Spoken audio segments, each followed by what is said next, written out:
வணக்கம். எல்லாம் வல்ல இறைவனுக்கு நன்றி. நாட்டுக்கோட்டை செட்டியார்கள் என அழைக்கப்படும் பொதுமக்களால் அழைக்கப்படும் இந்த நாட்டுக்கோட்டை செட்டியார்கள் அவர்களுடைய சமுதாயத்தினரால் நாட்டுக்கோட்டை நகரத்தார்கள் என்று அழைக்கப்படுகின்றார்கள். சுமார் 5100 ஆண்டுகளுக்கு முன்பு தோன்றிய இந்த சமூகம் நாட்டுக்கோட்டை நகரத்தார் சமூகம். ஏன் இந்த நாட்டுக்கோட்டை செட்டியார்களுக்கு இவ்வளவு பெரிய பாரம்பரியம்? ஏன்னு கேட்டால், இவர்களுடைய தொழில் வளர்ச்சியின் காரணமாக சமுதாயத்தில் ஒரு மிகப்பெரிய மாற்றத்தை ஏற்படுத்தினாங்க. உலகளாவிய அளவில் ஒரு மிகப்பெரிய ஒரு மாற்றத்தை ஏற்படுத்தினாங்க. அதனால தான் இந்த நாட்டுக்கோட்டை செட்டியார்களுக்கு அவ்வளோ பெரிய பாரம்பரியம். நம்மலாம் கேள்விப்பட்டிருப்போம், செட்டி படுகெட்டி அப்படின்லாம் நம்ம சொல்லி கேள்விப்பட்டிருப்போம். ஏன் இந்த செட்டியார்களை படுகெட்டி அப்படின்னு சொல்றாங்கன்னு கேட்டால், இவர்கள் வியாபாரத்தில் வல்லுநர்களாக திகழ்ந்தவர்கள், அப்பேற்பட்ட வியாபார அவசியம் செய்யக்கூடியவர்கள் இவர்கள். அதனால தான் செட்டியை படுகெட்டி அப்படின்னு நம்ம சொல்றதா நம்ம கேள்விப்பட்டிருப்போம். நிலத்தில் கிடந்தமை கால் காட்டும் குலத்தில் பிறந்தார் வாய்ச்சொல் என்ற திருக்குறளுக்கு ஏற்ப இந்த நாட்டுக்கோட்டை சமுதாயத்தினர் அவர்களுடைய உழைப்பாலும் அவர்களுடைய உயர் பண்புகளாலும் அவர்கள் சென்ற இடங்களெல்லாம் இந்த தமிழை வளர்த்த பெருமையினால் இவர்களை தொண்டைமான் என்ற காஞ்சிபுரத்தை ஆண்ட அரசன் இவர்களை வரவேற்று இவர்களுக்கு தங்கும் இடம் அளித்து இவர்களை தங்க வைத்துக் கொண்டானாம். பிறப்பிலேயே வைசியர்களான இவர்கள் தனவசியம் செய்யக்கூடியவர்களாம். அதாவது இவர்கள் தொடும் தொழில் அனைத்தும் எல்லா தொழிலையும் சிறப்பாக செய்யக்கூடியவங்களாம். இவர்கள் முதலில் செய்த தொழில் என்னன்னு பார்த்தா உப்பு செஞ்சிருக்காங்க. உப்பு, அதன் பிறகு அரிசி, அதன் பிறகு பருத்தி, ரப்பர், தங்கம், வைரம் போன்ற வியாபாரங்கள்லாம் சிறந்து விளங்கியிருக்காங்க. இன்றைய அளவிலையும் நகரத்தார் பெருமக்கள் நிறைய பேர் தங்க வியாபாரம், வைர வியாபாரம்லாம் செஞ்சுட்டு வராங்க. இப்படி நல்லா போய்கிட்டு இருந்த ஒரு காலகட்டத்தில் பிரதாபன் என்ற மன்னன் புதியதாக ஆட்சி பொறுப்பேற்றானாம். அவன் இந்த நகரத்தார் பெருமக்களுக்கு பெரும் தொல்லை கொடுக்க ஆரம்பிச்சானாம். அதனால அவனுடைய தொல்லை தாங்க முடியாத இந்த நகரத்தார் பெருமக்கள், அந்த காஞ்சிபுரத்தையே செழிப்படைய வைத்த இந்த நகரத்தார் பெருமக்கள் 2108 வருடம் கழித்து சோழ நாட்டை நோக்கி போக ஆரம்பிச்சாங்களாம், இடம்பெயர ஆரம்பிச்சாங்களாம். அதை கேள்விப்பட்ட சோழ நாட்டு மன்னன், ஏன்னா அந்த சமயத்துல சோழ நாட்டுல அங்க விவசாயம் சிறந்து விளங்கிச்சான், தொழில் அவ்வளவு சிறப்பா இல்லையா. அதனால இந்த நகரத்தார் பெருமக்களை அந்த சோழ நாட்டு மன்னன் மனுநீதி சோழன் வரவேற்று காவேரி பூம்பட்டினத்தில் இவர்களுக்கு இடம் ஒதுக்கி கொடுத்து ஒரு சில தெருக்களையே கொடுத்து இவர்களை தங்க வைத்துக் கொண்டானாம். அது மட்டும் இல்லாம இவர்களுக்கு, இந்த நகரத்தார்களுக்கு மகுட வைசியர் என்ற ஒரு பட்டத்தை அளித்து, அதாவது புதியதாக ஒரு மன்னன் பொறுப்பேற்கணும்னா அவர்களுக்கு மகுடம் சூடக்கூடிய உரிமையை, இவர்கள் தான் மகுடம் சூடுவாங்க, அந்த நகரத்தார் பெருமக்கள் தான், அந்த உரிமையை கொடுத்து, அது மட்டும் இல்லாமல் இந்த நகரத்தார் பெருமக்களுடைய வீடுகள்ல தங்க கலசம் வச்சுக்க சொல்லி மற்றும் சிங்கக்கூடிய இருக்கிற மாதிரி வச்சுக்க சொல்லி உரிமை கொடுக்கப்பட்டதாம். ஏன்னா அந்த அளவுக்கு இந்த நகரத்தார் பெருமக்கள் செல்வ செழிப்போடு இருந்ததுனால இவர்களுக்கு அந்த உரிமை அளிக்கப்பட்டதுன்னு சொல்றாங்க. அதாவது அரசு கஜானாவை விட நகரத்தார் பெருமக்கள்கிட்ட தான் செல்வம் அதிகமாக இருக்குமா. மன்னரே போய் இந்த நகரத்தார் பெருமக்கள்கிட்ட போய் கடன் கேட்பாராம். சில சமயங்கள்ல பார்த்தா மன்னர் கடன் கொடுக்க முடியாம சில கிராமங்கள் எல்லாம் எழுதி கொடுத்ததா சொல்றாங்க. அந்த அளவுக்கு இந்த நாட்டுக்கோட்டை நகரத்தார் பெருமக்கள் செல்வ செழிப்போட வாழ்ந்திருக்காங்க. இப்படி நன்றாக போய் கொண்டிருந்த காலகட்டத்துல ஒரு 1400 வருடம் கழித்து பூவிந்த சோழன் அப்படிங்கிற ஒரு புதியதாக ஒரு மன்னன் பொறுப்பேற்கிறான். அவன் பார்த்தா இந்த நாட்டுக்கோட்டை நகரத்தார் மக்களுக்கு அவனும் தொல்லை கொடுக்குறானா. அதாவது அவனுடைய படையோட போகும்போது, ஒரு முறை தன்னுடைய படையோட போகும்போது இந்த நகரத்தார் பெருமக்கள் வீடை கடந்து போகிறான். அப்ப பார்த்தா இந்த நகரத்தாரோட வீடுல தூண் வெள்ளியால செய்யப்பட்டிருக்கான். அதை பார்த்து அந்த மன்னன் பொறாமை அடைந்து தன்னுடைய காவலாளியை கூப்பிட்டு இந்த தூணை மாற்ற சொன்னதா சொல்லு அப்படின்னு சொல்லி காவலாளி கிட்ட சொல்றான். உடனே காவலாளியும் போய் அதை சொல்றான், மன்னனுக்கு பிடிக்கலையா அந்த மாதிரி சொல்றான். அதன் பிறகு 2 நாள் கழித்து அந்த மன்னன் தன்னுடைய படையோட போகும்பொழுது அங்க வெள்ளியாலான தூண் அகற்றப்பட்டு அதற்கு பதில தங்கத்துல தூண் செஞ்சு வச்சிருந்தாங்களாம். சிலப்பதிகாரத்துல வரக்கூடிய கோவலன் மற்றும் கண்ணகி நகரத்தார் சமூகத்தை சார்ந்தவர்கள்னு சொல்றாங்க. 3808ஆம் ஆண்டு பாண்டிய நாட்டினுடைய மன்னன் சவுந்தர பாண்டியன் சோழ நாட்டு மன்னன் கிட்ட போய் தன்னுடைய ஆட்சியில நல்ல குடிமக்கள் வேண்டும்னு சொல்லி கேட்டானா. அவன் கேட்டதுக்கு இணங்க நகரத்தார் பெருமக்கள் அதே மரியாதை, இந்த சோழ நாட்டுல எங்களுக்கு என்ன மரியாதை கொடுக்கப்படுதோ அதே மரியாதை எங்களுக்கு பாண்டிய நாட்டுல கொடுக்கப்பட்டா நாங்க போறோம். ஏன்னா நாங்க எங்க போனாலும் எங்களால பொழைச்சிக்க முடியும், நாங்க போறதுக்கு தயாரா இருக்கோம், ஆனா அந்த மரியாதை கொடுப்பாங்களா, அப்படியா தான் நாங்க போறதா சொல்றோம் அப்படின்னு சொன்னாங்களாம். அதே மாதிரி சோழ நாட்டு மன்னனுக்கு முன்னாடி பாண்டிய நாட்டு மன்னன் உறுதி அளித்ததுனால இந்த நகரத்தார் பெருமக்கள் அந்த பாண்டிய தேசத்தை நோக்கி போனாங்களாம். அந்த பாண்டிய தேசம் தான் இன்றைக்கு அது காரைக்குடி என்று அழைக்கப்படுகிறது. அதுதான் நாட்டரசன் கோட்டை என்று அழைக்கின்றார்கள். நாட்டுக்கோட்டை அப்படின்னு சொல்லுவாங்க. திரைகடல் ஓடியும் திரவியம் தேடு என்ற பழமொழிக்கு ஏற்ப இந்த நகரத்தார் பெருமக்கள் சிங்கப்பூர், மலேசியா, பர்மா, ரங்கூன் போன்ற இடங்களுக்கெல்லாம் சென்று, போன்ற நாடுகளுக்கெல்லாம் சென்று வியாபாரம் செய்து அங்கிருந்து பொன், நவமணிகள், தேக்கு, கலைநயமான பொருட்கள், மங்கு சாமான்கள் போன்றவைகள் எல்லாம் கப்பல்களாக கொண்டு வந்து இறக்குனாங்களாம். அவர்கள் அந்த அளவுக்கு வணிகத்துல சிறந்தவர்களாக இருந்ததுனால அவர்கள் இந்த நாட்டரசன் கோட்டையில கட்டிய வீடுகள் எல்லாம் பார்த்தா பிரம்மாண்டமான வீடுகளை கட்டியிருக்காங்க. அதாவது இந்த தெருவில் ஆரம்பிச்சு அடுத்த தெருவில் முடியக்கூடிய அளவுக்கு அவ்வளோ பெரிய வீடுகளை கட்டியிருக்காங்க.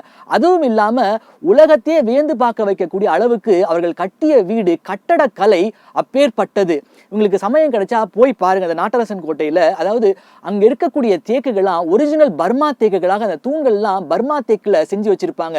அதே மாதிரி வீடுகள்லாம் பயங்கர பெரிய பெரிய வீடுகளாக இருக்கும். எல்லாமே அவர்கள் அந்த செல்வ செழிப்போடு அந்த வியாபாரம் வணிகம் செய்ததன் காரணமாக தான் அவ்வளோ பெரிய வீடை கட்ட முடிஞ்சது. சுமார் 100 ஆண்டுகள் ஆகியும் இப்ப வரைக்கும் அந்த வீடுகள் எல்லாம் அற்புதமா இருக்குன்னா அதற்கு காரணம், முக்கியமான காரணம் கட்டிட வேலைப்பாடு, கட்டிடக்கலை.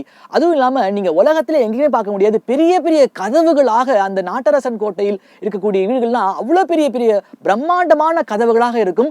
அதே மாதிரி நாமெல்லாம் ஹால்னு சொல்லுவோம், வீடுக்குள்ள போனோம்னா ஹால்னு சொல்லுவோம். அங்க பார்த்தா நாட்டரசன் கோட்டையில உள்ள பார்த்தா வளவுன்னு சொல்லுவாங்க. அந்த வளவுன்னா சின்னதா இருக்காது, மிகப்பெரியதாக இருக்கும் அந்த வளவுன்றது. அதுல பாத்தீங்கன்னா அவங்க குடும்ப நிகழ்ச்சிகள், கல்யாணமே நடத்தலாம், அவ்வளவு பெரிய பெரிய வீடுகளாக இருக்கும். அதே மாதிரி மற்ற சமுதாயத்தினர்லாம் அண்ணன் மனைவிய அண்ணின்னு சொல்லுவாங்க. ஆனா நகரத்தார்கள் அண்ணின்னு சொல்ல மாட்டாங்க, அண்ணமுடின்னு சொல்லுவாங்க. அதே மாதிரி அவருடைய சொல் வழக்கம் எல்லாமே புதுமையானதாக இருக்கும். அடி ஆத்தி அப்படிலாம் நம்ம கேள்விப்பட்டிருப்போம். அது எல்லாமே நகரத்தார் பெருமக்கள் உபயோகக்கூடிய வார்த்தைகள். அதுவும் இல்லாம பாத்தீங்கன்னா ஆச்சி, அப்பச்சி, ஐத்தியாண்டி, ஆயா, தம்பி ஒண்டி, ஆத்தா, மகம்டி, ஐயா போன்ற வார்த்தைகள் எல்லாம் பயன்படுத்துவாங்க. இதுல வருத்தாளிக்கக்கூடிய விஷயம் என்னன்னா, என்னதான் முன் சந்ததியினர், முன் தலைமுறையினர் இந்த வீடெல்லாம் இந்த தெருவில் ஆரம்பிச்சு அடுத்த தெரு முடிகிற வரைக்கும் கட்டி வச்சாலுமே இந்த தலைமுறையினரால அதை பாதுகாக்க முடியல. அதனால நிறைய என்ன பண்றாங்கன்னு கேட்டிங்கன்னா, ஷூட்டிங்லாம் நிறைய விடுறாங்க. இந்த சிவகங்கை மாவட்டத்தில் இந்த நகரத்தார் பெருமக்களுடைய வீடுகள்லாம் நிறைய ஷூட்டிங் எடுக்கிறாங்க. அதில் குறிப்பாக பார்த்தீங்கன்னா கானடு காத்தான்ல ஜமீன்தார் வீடுன்னு சொல்லுவோம், இல்லை ராஜா வீடுன்னு சொல்லுவாங்க.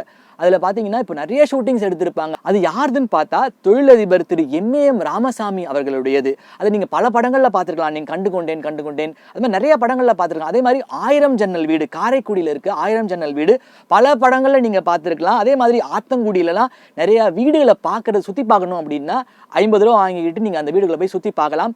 தேவகோட்டை, ஆத்தங்குடி போன்ற பல நகரத்தார் பெருமக்களுடைய வீடுகளில் ஷூட்டிங், இந்த சினிமா ஷூட்டிங்லாம் எடுக்கப்படுறதா சொல்கிறாங்க.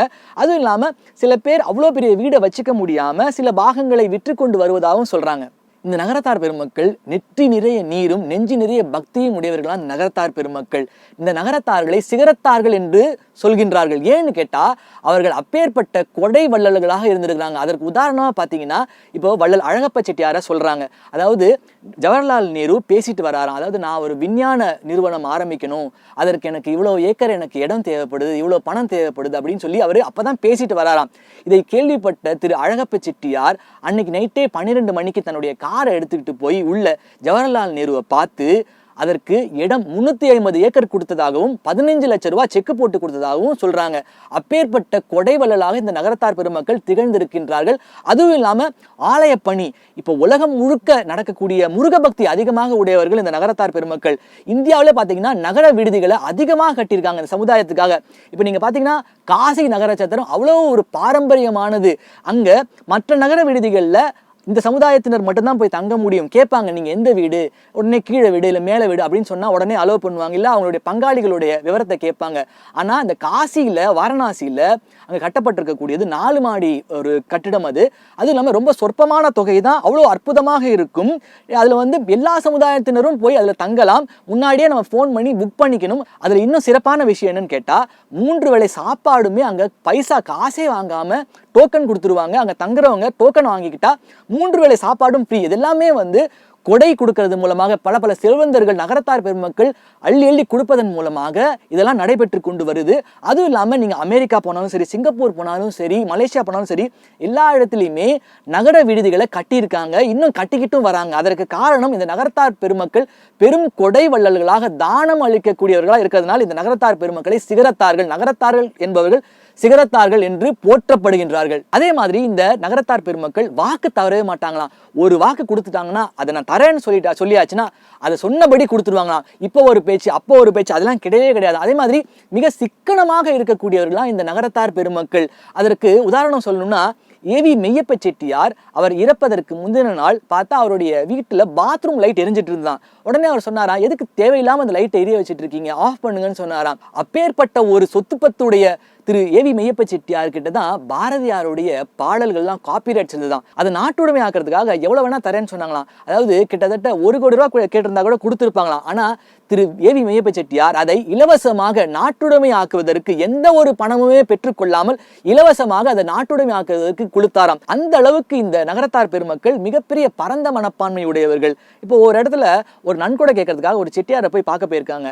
அப்போ அவர் இவங்களை உட்கார சொல்லிட்டு அவர் என்ன பண்ணாராம், வெளியில போய் தேவையில்லாத எரிஞ்ச லைட் ஃபேன் எல்லாம் ஆஃப் பண்ணிட்டு வந்தாராம். அப்போ நன்கொடை வாங்க போயிருந்த அந்த மக்கள் சொன்னாங்களாம், இந்த செட்டியாரை தரப்போறாரு, இவர் ஃபேனு லைட் எல்லாம் ஆஃப் பண்ணிட்டு இருக்காரு, இவ்வளவு கஞ்சமா இருக்காரு, இவரா தரப்போறாரு அப்படின்னு சொல்லி சொன்னாங்களாம். அவர் வந்து எல்லாம் ஆஃப் பண்ணிட்டு வந்து உட்கார்ந்தாரா. உட்கார்ந்தோன்னு கேட்டாரா, எவ்வளவு பணம் வேணும் இந்த மாதிரி கட்டுறதுக்கு அப்படின்னு. உடனே சொன்னாங்களாம், ஒரு 50,000 ரூபாய் இருந்தா போதும், நாங்க இதை கட்டி முடிச்சிருவோம் இது வந்து அப்படின்னு சொன்னாங்களாம். உடனே அவர் சொன்னாரா, 50,000 பத்தாது இது கட்டுறதுக்கு, இந்தாங்கன்னு சொல்லி 1 லட்சம் ரூபாய் செக் போட்டு கொடுத்தாராம். இது எதுக்காக சொல்றேன்னா, அவர்கள் கஞ்சர்கள் கிடையாது, சிக்கனமானவர்கள். தேவையில்லாத செலவை குறைச்சிக்கிட்டு இந்த மாதிரி விஷயங்களுக்கு நற்காரியங்களுக்கு கொடுக்கக்கூடியவர்கள் இந்த நகரத்தார் பெருமக்கள். அதே மாதிரி 3 தலைமுறைகளுடைய இனிஷியலை போட்டுக்கக்கூடிய வழக்கம் இந்த நகரத்தார் பெருமக்களுக்கு இன்றளவும் கடைபிடிக்கப்பட்டு வருது. அதாவது அவர்கள் கல்யாண பத்திரிகைகளில் பார்த்தா அழ பழ கரு முத்தையா அப்படிதான் அவங்க பேர்ல போட்டுப்பாங்க. ஸோ அவர்கள் அந்த பாரம்பரியத்தை இன்ன வரைக்கும் ஃபாலோ பண்ணிட்டே வராங்க இந்த நகரத்தார் பெருமக்கள். அதே போல இந்த நகரத்தார் பெருமக்கள்கிட்ட பல 100 கோடி சொத்து இருந்தாலும் ரொம்ப எளிமையான மனிதர்களாக இருப்பாங்க. அதாவது வெளியில போனா கூட எந்த ஒரு பந்தாவும் இல்லாம சாதாரண ஒரு வேஷ்டி சாதாரண சட்டையை கட்டிக்கொண்டு ஒரு சாதாரண மனிதனை போல தோற்றமளிப்பாங்க இந்த நகரத்தார் பெருமக்கள். அதாவது இருக்கிறதே வெளியே காமிச்சவே மாட்டாங்க. ரொம்ப தன்னடக்கத்தோட இருக்கக்கூடியவர்கள் இந்த நகரத்தார் பெருமக்கள்னு சொல்றாங்க.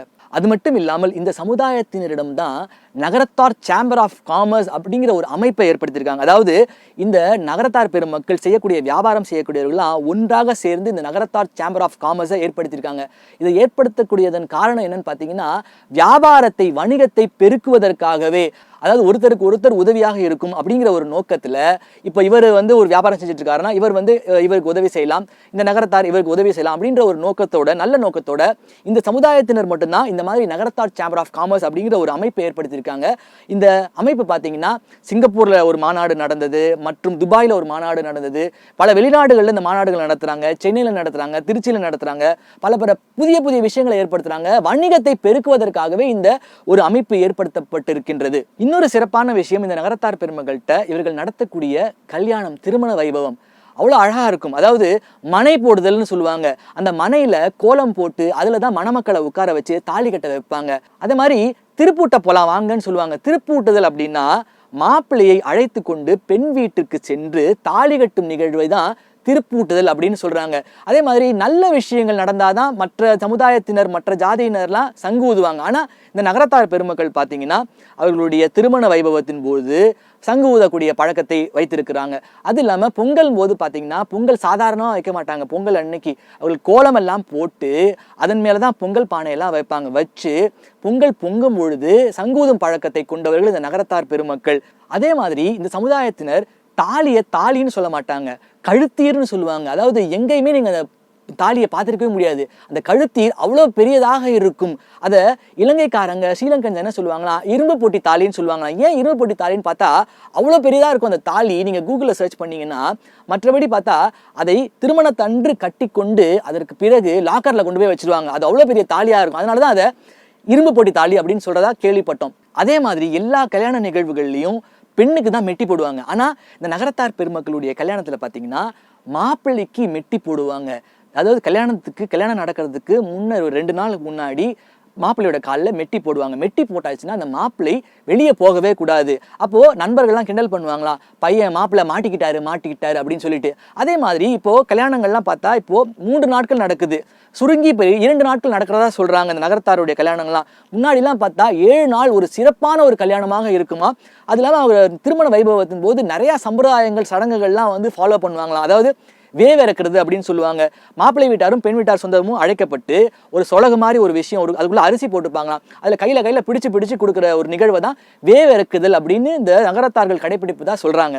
அதே மாதிரி அவர்கள் எந்த வெளிநாட்டில் இருந்தாலும் சரி, 2 வருடத்திற்கு ஒரு முறையாவது அல்லது வருடத்திற்கு ஒரு முறை முன்னோர்களுக்கு படைக்கும் ஒரு சம்பிரதாயத்தை வைத்திருக்கிறாங்க.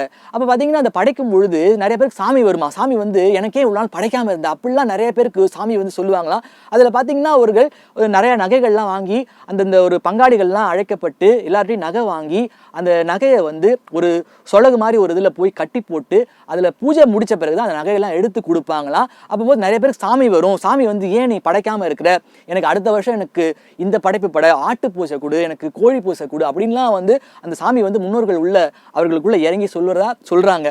அதே மாதிரி பதிப்பு துறையில முதலில் காலடி எடுத்து வைத்தவர்கள் இந்த நகரத்தார் பெருமக்கள்னு சொல்றாங்க. முதல் 3 பதிப்பகத்தார் பாத்தீங்கன்னா யாருன்னு பாத்தீங்கன்னா, முதல் சின்ன அண்ணாமலை என்பவர், அவர் வந்து தமிழ் பண்ணை அப்படிங்கிற ஒரு பதிப்பகத்தை தொடங்குறார். இரண்டாவது பாத்தீங்கன்னா முத்தையா என்பவர் முல்லை அப்படிங்கிற ஒரு பதிப்பகத்தை தொடங்குறார். அதனாலதான் அவர் முல்லை முத்தையான்னு பேரா அதுக்கு. மூன்றாவது பாத்தீங்கன்னா கோவிந்தன் சக்தி காரியாலயம் அப்படிங்கிற ஒரு பதிப்பகத்தை தொடங்குறார். இது எதை குறிப்பிடுதுன்னா, அவர்கள் மொழிப்பற்று உடையவர்கள். அதனால பதிப்பகத்துறையில நிறைய செட்டியார்கள் தான் இந்த பதிப்பகத்துறையில நிறைய புக் பப்ளிஷிங்ல நகரத்தார் பெருமக்கள் ஈடுபட்டாங்களா. அதன் காரணம் என்னன்னா, அவர்களுடைய மொழிப்பற்றின் காரணமாகவே இந்த பப்ளிஷிங்ல அவர்கள் ஈடுபட்டதா சொல்றாங்க. இந்த நகரத்தார்களுடைய கல்வி பணி மிகவும் சிறந்தது. அதுல பாத்தீங்கன்னா அண்ணாமலை யூனிவர்சிட்டி ஆரம்பிக்கப்பட்டது ராஜாசர் அண்ணாமலை செட்டியார் அவர்களால். இரண்டாவது பாத்தீங்கன்னா அழகப்பா யூனிவர்சிட்டி ஆரம்பிக்கப்பட்டது திரு அழகப்ப செட்டியார் அவர்களால். அதே மாதிரி தியாகராஜன் காலேஜ் மதுரை ஆரம்பிக்கப்பட்டது கருமுத்து தியாகராஜன் அவர்களால். அதே மாதிரி சேவகன் அண்ணாமலை கலைக்கல்லூரி ஆரம்பிக்கப்பட்டது சேவகன் அண்ணாமலை செட்டியார் அவர்களால். அதுவும் இல்லாம கிட்டத்தட்ட தமிழ்நாட்டுல மட்டும் 150 ஸ்கூல்ஸ் இந்த நகரத்தார் பெருமக்கள் நடத்தி கொண்டிருப்பதா சொல்றாங்க. அதுல ரொம்ப பிரசித்தி பெற்ற school Chettinad school of Vidyashram. இந்த நகரத்தார் பெருமக்கள் என்னதான் மன்னனுக்கே வட்டி கொடுத்தாலும் தர்ம வட்டி தான் வாங்குவாங்களாம், அநியாயத்துக்கு வட்டி வாங்க மாட்டாங்களாம். அதே மாதிரி ரொம்ப நேர்மையானவர்கள், நாணயத்துடன் நடந்து கொள்ளக்கூடியவர்கள். அதனாலதான் இவர்களை எல்லாம் சினிமா பிரபலங்கள்லாம் அவர்களுக்கு உதவியாளராக, மேலாளராக, மேனேஜர்ஸா இந்த நகரத்தார்களை, இந்த செட்டியார்களை வைத்திருந்ததாக சொல்றாங்க. அதுல குறிப்பா பார்த்தா நிறைய பிரபலங்கள், சினிமா பிரபலங்கள் இந்த நகரத்தார் பெருமக்களை உதவியெல்லாம் வச்சிருந்திருக்காங்க. அதுல குறிப்பா பார்த்தா உலகநாயகன் கமலஹாசன் அவர்கள் திரு DN சுப்பிரமணியம் என்று அழைக்கப்படக்கூடிய DNS அவரை தான் தன்னுடைய உதவியாளரா, ரொம்ப வருட காலம் அவரை தான் உதவியாளரா வச்சிருந்ததா சொல்றாங்க. அதாவது அவருக்கு அப்பாஸ்தானம் கொடுக்கப்பட்டு, அப்பேற்பட்ட ஒரு மரியாதை கொடுக்கப்பட்டு அவர் வைத்திருந்ததாகவும், சுமார் 10 வருஷத்துக்கு முன்னாடி அவருக்கு ரிட்டையர்மெண்ட் கொடுத்து பத்திரிகைக்காரர்கள் எல்லாம் அழைத்து அவர்களுக்கு ஒரு பெரிய மரியாதை கொடுக்கப்பட்டு, ஒரு பெரிய பணம் கொடுக்கப்பட்டு மற்றும் ஒரு வீடு வாங்கி கொடுத்து ரொம்ப மரியாதையோடு அனுப்பி வைத்ததாக சொல்றாங்க. அதுல பாத்தீங்கன்னா என்னுடைய தாத்தா குள்ளமா இருக்கவர், என்னுடைய தாத்தா மற்றும் DNS நின்றுட்டு இருக்காங்க.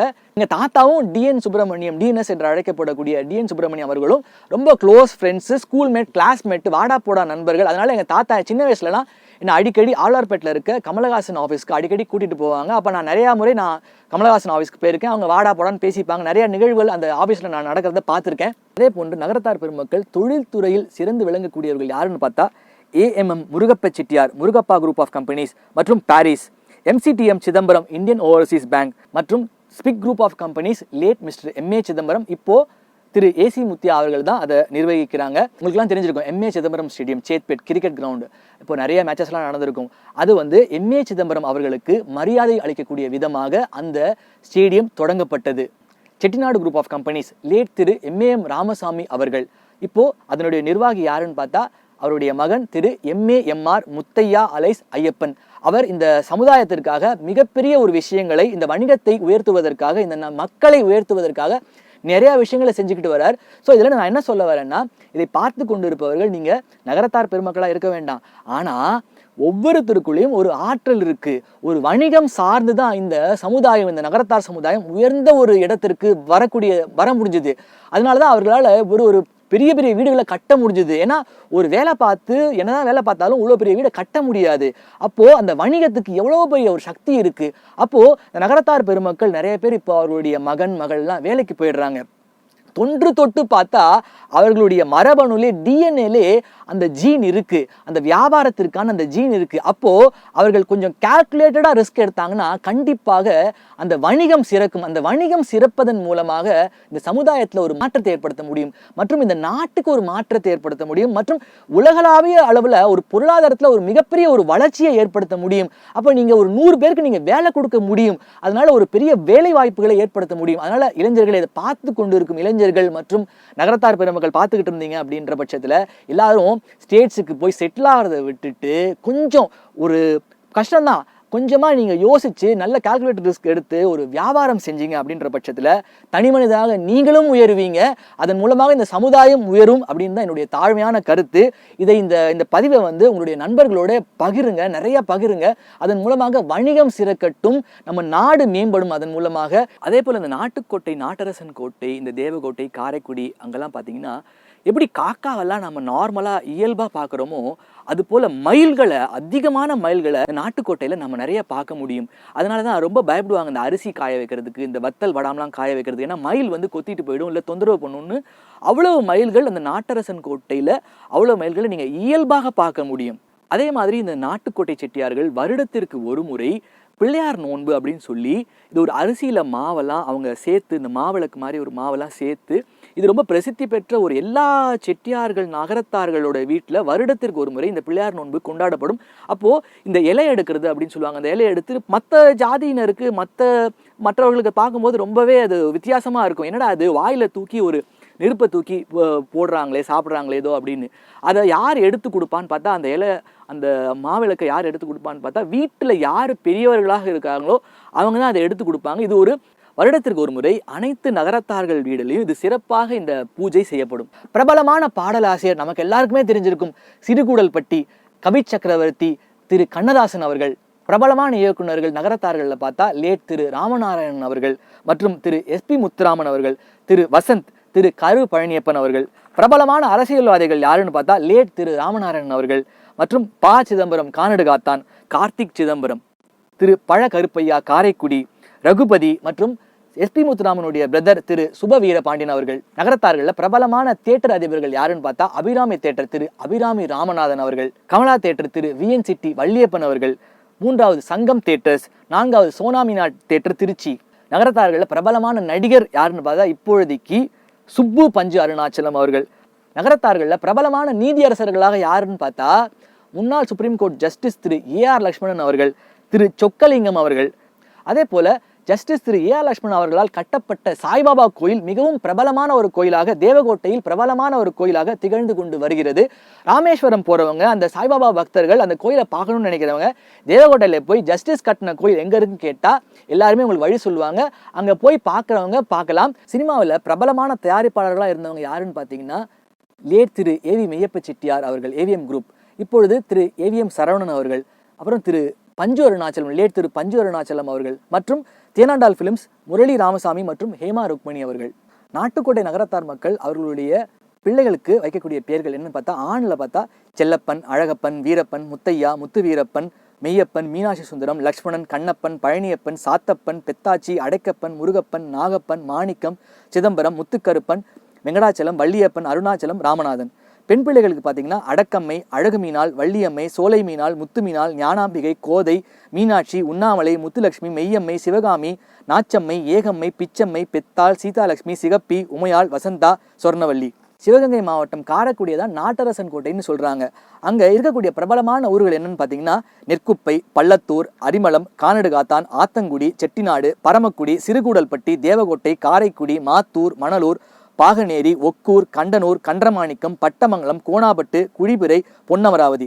நகரத்தார்கள் வழிபடக்கூடிய 9 கோயில்கள் என்னன்னு பார்த்தீங்கன்னா இளையாத்தங்குடி, இலுப்பக்குடி, எரணி கோயில், மாத்தூர், பிள்ளையார்பட்டி, நீமம், வைரவம்பட்டி, சூரக்குடி, வேலன்குடி.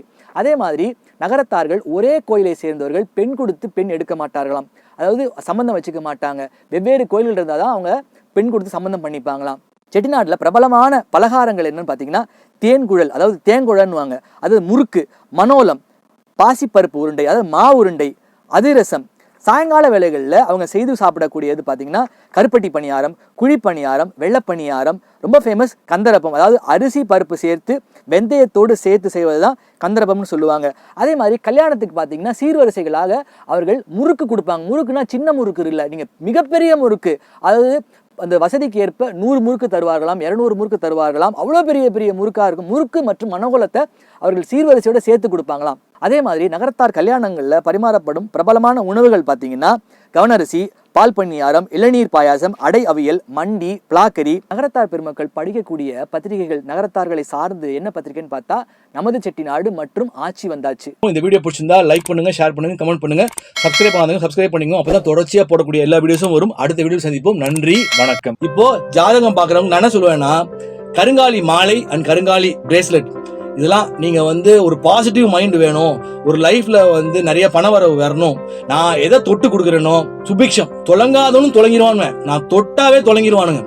சோ நான் பிரார்த்தனை பண்ணி அந்த இதை கொடுத்துட்டு இருக்கேன், அந்த மாலையும் பிரேஸ்லெட்டும். அது கொஞ்சம் காஸ்ட்லி தான், அது வெளியில கம்பேர் பண்ணும்போது அது காஸ்ட்லி. பட் ஆனா பவித்திரமான ஒரு இடத்துல வாங்கி அதை பூஜை பண்ணி நான் பிரார்த்தனை பண்ணி தான் கொடுக்கறது.